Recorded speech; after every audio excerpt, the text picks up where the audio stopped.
इसमें हम सहयोग नहीं करेंगे। खून और पानी भी साथ नहीं बहेगा और जो कड़वा और मीठा भी एक साथ नहीं रह पाएगा। जहाँ कड़वा है वहाँ मीठा नहीं हो पाएगा। राष्ट्र हित सर्वोपरि, राष्ट्र से बढ़ के कुछ नहीं है। खाली जैसे हमारे यहाँ पुरानी कहावत है कि सूखी रोटी खा लेंगे मगर पहले राष्ट्र हित के लिए काम करेंगे। इनकम के जरिए बहुत हो सकते हैं, जो जरूरी नहीं है कि हमें तुर्की से ही कोई आमदनी का स्रोत करना है। भारत पाकिस्तान में ऑपरेशन सिंदूर चला, पाकिस्तान को मुंह की खानी पड़ी। भारत की तरफ से पाकिस्तान को करारा जवाब दिया गया, लेकिन अभी ऑपरेशन सिंदूर खत्म नहीं हुआ है, अभी युद्ध स्थगित हुआ है। अब जो बात है वो आएगी पाकिस्तान के समर्थकों की, जी हाँ, उन देशों की जिन्होंने इस देश की बहन बेटियों के सिंदूर को उजाड़ने वाले देश का साथ दिया है, जिसमें सबसे पहला नाम आता है टर्की का, अजरबैजान का, जो विश्व के सामने पाकिस्तान के साथ इस घृणाकृत कृत्य में साथ खड़े रहे।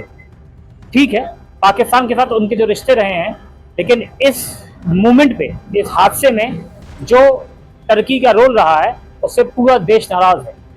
अब पूरे देश में तुर्की के खिलाफ बाइकआउट अभियान चलाया गया है।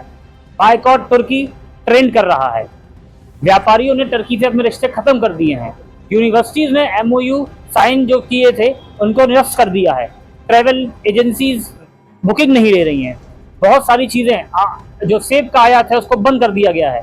तो टर्की के ऊपर लगाए प्रतिबंधों के इसी क्रम में आज हम खड़े हैं पेठा नगरी में।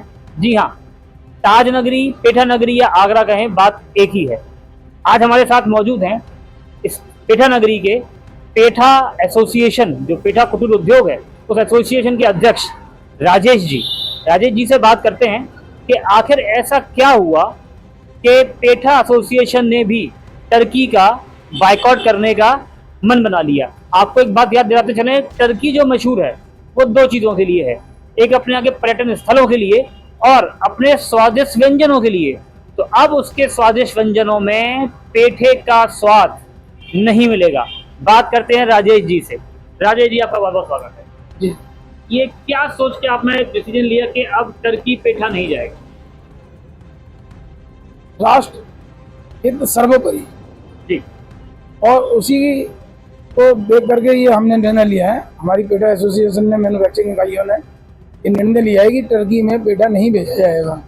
और क्योंकि आगरा और ताजमहल एक दूसरे के पूरक हैं, बहुत सारे यहाँ टूरिस्ट, सारी दुनिया के टूरिस्ट यहाँ आते हैं। क्योंकि देखो, ये बात तो है कि जब हम पहले राष्ट्र हित के लिए काम करते हैं, हमें इससे मतलब नहीं है कि हमारा बिजनेस क्या है, हमें पहले राष्ट्र हित की चिंतन करना है, उसके बाद में सब सेकेंडली सब चीज़ें होती हैं। तो मोदी जी वाला जैसे कि खून और पानी एक साथ नहीं बहेगा, तो मतलब मिठास और खटास एक साथ नहीं रह पाएगी, यही कुछ ऐसा है? नहीं, खून और पानी भी साथ नहीं बहेगा और जो कड़वा और मीठा भी एक साथ नहीं रह पाएगा। क्योंकि जहाँ कड़वा है वहाँ मीठा नहीं हो पाएगा। इसी को ही लेकर के ये बहिष्कार कर दिया है कि इसमें हम सहयोग नहीं करेंगे। घाटा होगा पेठा उद्योग का, जो भी आप करते होगे ऑनलाइन, जो भी आप एक्सपोर्ट करते होगे, तो उसको कैसे भरपाई करेंगे आप? मैंने क्या कहा, राष्ट्र हित सर्वोपरि, राष्ट्र से बढ़ के कुछ नहीं है। खाली जैसे हमारे यहाँ पुरानी कहावत है कि सूखी रोटी खा लेंगे मगर पहले राष्ट्र हित के लिए काम करेंगे। और आपका कोई, आप और किसी संगठनों से, और जैसे मथुरा का पेड़ा है मशहूर, ऐसी कोई संगठनों से आपकी बात चल रही है कि वो रोकें? तो सारे संगठनों से यही कहूँगा। अभी जब आपने बताया कि, मैं तो कह रहा हूँ कि जितने भी हमारे जो टूर पैकर्स वाले हैं, टूर जो ऑपरेटर हैं, वो ये सब करते हैं, उन्होंने भी ये सारे अपने जितने टूर थे हमारे मिलने जुलने वालों ने, वो भी तुर्की के जो है टूर कैंसिल कर दिए हैं। हमारे कई मिलने वाले ऐसे थे जो तुर्की जाने वाले थे, उन्होंने अपने वहाँ के टूर को कैंसिल कर दिया है। इसी प्रकार और जितने भी उद्योग है, क्योंकि मैंने क्या कहा कि ये विचार मेरा ही नहीं है, पूरे भारतवर्ष का है कि राष्ट्र सर्वोपरि, राष्ट्र से बढ़कर कुछ नहीं है। इनकम के जरिए बहुत हो सकते हैं, जो जरूरी नहीं है कि हमें तुर्की से ही कोई आमदनी का स्रोत करना है। हमें ऐसे लोगों का बहिष्कार है, क्योंकि हमने तुर्की को पहले भी कितना सपोर्ट किया था, जब वहाँ पर इतनी तबाही मची थी, भूकंप आया था, अरबों की तादाद में हमने अपनी इकोनॉमी को भी ना देखते हुए वहाँ की केवल लोगों की सहायता के लिए इतनी मदद की थी। तो उन्होंने उसका क्या अंजाम दिया? जिनके लाखों लोगों के लिए हमने सर्वोत्तम किया, क्योंकि भारत नगरी ये मानी जाती है कि ये सबकी हितैषी होती है। कहीं भी अगर आफत आती है तो भारत सबसे पहले सबके लिए खड़ा रहता है, मगर भारत को टेढ़ी नजर से देखने वालों के साथ हम कभी कतई संग नहीं खड़े हो सकते हैं। बताते चलें कि टर्की पे जब जब कोई आपदा आई, जैसे 2023 में भूकंप, सबसे पहले भारत ने अपनी सहायता भेजी। कोविड में सबसे ज्यादा वैक्सीनेशन भारत ने टर्की को दी, लेकिन टर्की के इस हरकत से पूरा देश जहां एक तरफ नाराज है, वहीं व्यापारियों में भी गुस्सा व्याप्त है।